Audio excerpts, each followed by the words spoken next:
ভোর কটায় ওঠো তুমি? ভোর 3টে। তারপর উঠে উঠে রান্না করি, রুটি করি, তরকারি করি, করে আমার বরের ব্রাশ করাই, ওষুধ দিই। বরের কি হয়েছে? আমার বরের বেঞ্চ স্ট্রোক। কোথায় বাড়ি তোমার? আমার বাড়ি হচ্ছে সুন্দরবন, রায়দিঘি। তারপর কটার সময় রান্না শুরু? তারপরে রান্না বান্না সেরে চান টান করে কাপড় জামা পরে রেডি হয়ে 4টের সময় বেরোই। 4টের সময় বেরিয়ে 7টার সময় কাজে ঢুকি। কিভাবে আসো? ট্রেনে করে আসি, ট্রেন থেকে বাসে আসি, বাস থেকে ট্রেনে আবার বাসে আসি। কোন স্টেশনে নামো? মথুরাপুর স্টেশন, বালিগঞ্জ স্টেশনে নামি। মথুরাপুর স্টেশন থেকে উঠি, তারপর তারপরে বালিগঞ্জে নেমে বাসে আসি। বাস থেকে যোগুবাজারে নামি।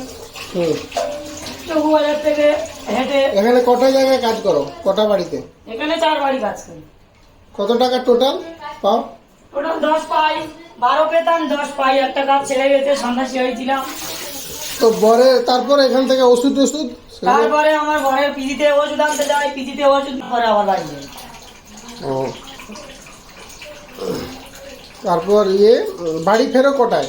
বাড়ি ফিরতে ফিরতে 7টা। 7টার সময় বাড়ি ফিরে আবার আমার বরকে গা হাত পা ধুয়ে দিই, ঘর পরিষ্কার করি। আর মাঝে মাঝে বরের কে দেখভাল করে? বরের দেখভাল করে বৌমা, দেখায়, চান টান করিয়ে দেয় বৌমা। ও তা সন্ধ্যায় গিয়ে তারপর সন্ধ্যাবেলা গিয়ে ওই গা হাত পা মুছিয়ে দিই, ঘর দর পরিষ্কার করি, বিছানা গুছিয়ে দিই। ঘুমোতে যাও কখন? 9টায় শুই। আর ওঠো কটায়? রাত্রি? উঠি তখন 2:30 বা 2টো। রাত্রি রোজ এরকম চলছে? রোজ চলে, বছরের পর বছর? রোজ। বাবা